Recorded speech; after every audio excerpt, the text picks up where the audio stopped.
When Jim Carrey goes off script, chaos follows, and the cast never stands a chance. From spontaneous songs to completely unplanned improv, these are the moments where even the pros couldn't keep a straight face. In How the Grinch Stole Christmas, the makeup was torture. 8 hours a day just to get the suit on. But that didn't stop Carrey. During one take, he leaned in for a kiss and straight up ripped off a prop nose with his teeth. The crew had to remake the whole mask from scratch. Only Jim could get away with that.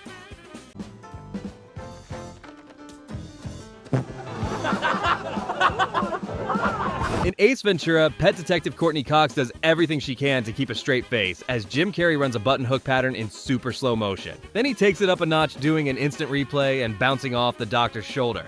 You can see her barely holding it together, but somehow she makes it through the scene without breaking. Let's see that in an instant replay.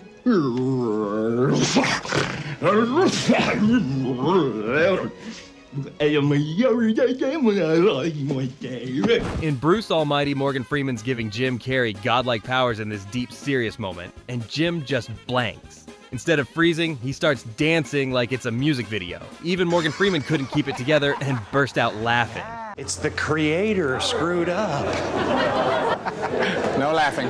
In Dumb and Dumber during the car ride, Jim Carrey suddenly turns and asks, "Want to hear the most annoying sound in the world?"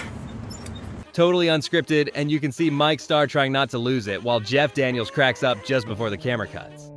"Want to hear the most annoying sound in the world?"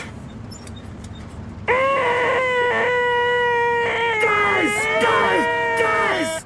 In Ace Ventura, the moment where Ace yanks the cello player's arm and makes him hit the wrong note, completely improvised, and somehow it made the final cut.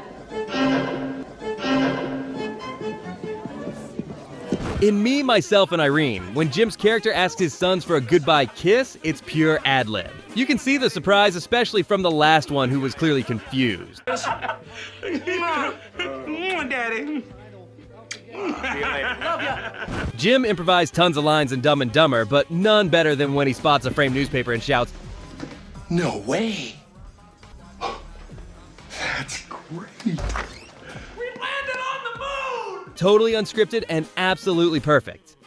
In another scene of Dumb and Dumber, outside a 7-Eleven, Carrey started messing with two random guys who weren't even extras. They just happened to be there, and Jim turned it into a scene. Hey, guys. Oh, big gulps, huh? All right. Well, see you later. In Ace Ventura: Pet Detective, the talking out of the butt scene actually came from an old In Living Color bit. Carrey once used it to mock his boss during a fight, and years later, it became one of his most iconic movie moments. Excuse me, I'd like to ask you a few questions. All right, that's it. Now it's my turn. 5 minutes alone, that's all I need. In How the Grinch Stole Christmas, the scene where he rips off the tablecloth clean without moving a dish was pure accident. When nothing fell, Carrey stayed in character and improvised the rest, turning a fluke into comedy gold.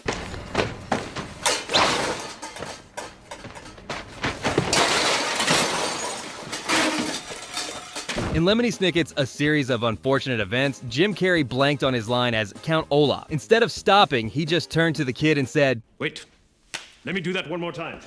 It worked so naturally, they kept it in the movie. Our parents just died. How very, very awful. Wait, let me do that one more time. Give me the line again. Quickly, while it's fresh in my mind. In The Cable Guy, Jim Carrey slaps a piece of chicken skin on his face and does a Hannibal Lecter impression. The moment was completely improvised and the crew couldn't stop laughing. It was so weird and hilarious that they had no choice but to keep it in the final cut. Hello, Clarice. It's good to see you again. In Liar Liar, when Jim blurts out, Well, that's because you have big jugs. it's funny enough, but that quiet Mama! he mutters right after, completely improvised and too perfectly awkward to cut. Everybody's been real nice. Well, that's because you have big jugs. I mean, your boobs are huge. I mean, I want to squeeze them. Mama! Milo the dog didn't care about scripts, but Jim made it work. In one scene, they're wrestling over a frisbee and Carrey just goes with it, turning pure chaos into comedy gold. I'm coming! Okay, I'm coming!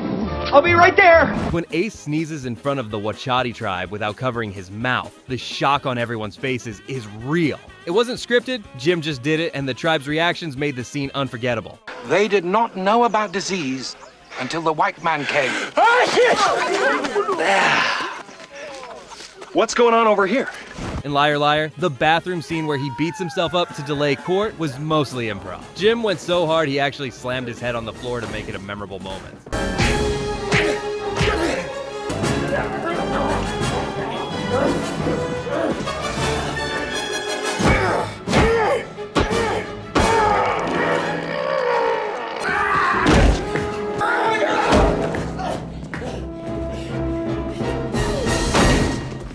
In The Mask, when Jim Carrey is being chased and he pulls a used condom out of his pocket, that was totally unscripted. Gross, random, and somehow hilarious. Now.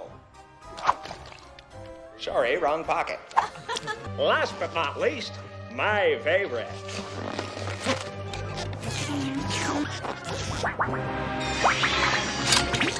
Tommy gun! During a jungle trek, Carrey forgets his line and suddenly starts singing Chitty Chitty Bang Bang. The surprise on Ian McNeese's face is real, and the take was so good, they left it in. Oh, you, pretty chitty bang bang, chitty chitty bang bang, we love you. And our pretty chitty bang bang, chitty chitty bang bang loves us too. Hi. In The Truman Show, Jim Carrey grabs a bar of soap and starts doodling on the mirror, turning himself into an astronaut exploring Trumania. None of it was scripted, he just made it up on the spot. It was so perfectly in character, they kept it in the final cut. I hereby proclaim this planet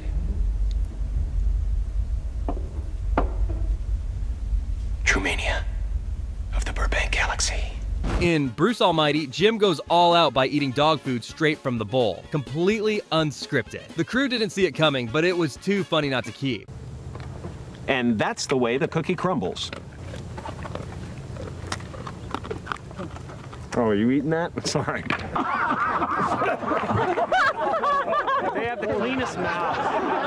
And when he makes the rival news anchor speak gibberish on live TV, the chaos was planned, but Jim's maniacal laughing wasn't. His over-the-top reaction sold the scene so well, even the crew couldn't stop laughing.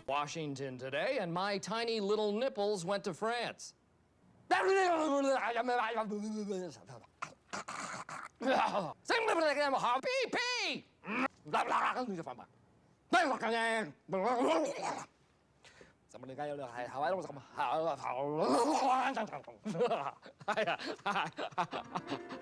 Did you know that the line, Good morning! Morning. Good morning. Oh, and in case I don't see you, good afternoon, good evening, and good night. wasn't in the original script? Jim Carrey came up with it on the set, and it became his signature line in The Truman Show.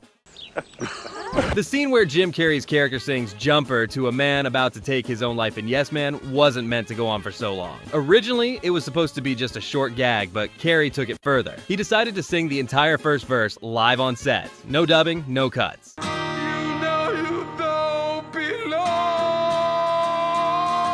Has got a reason to say you can put the past away.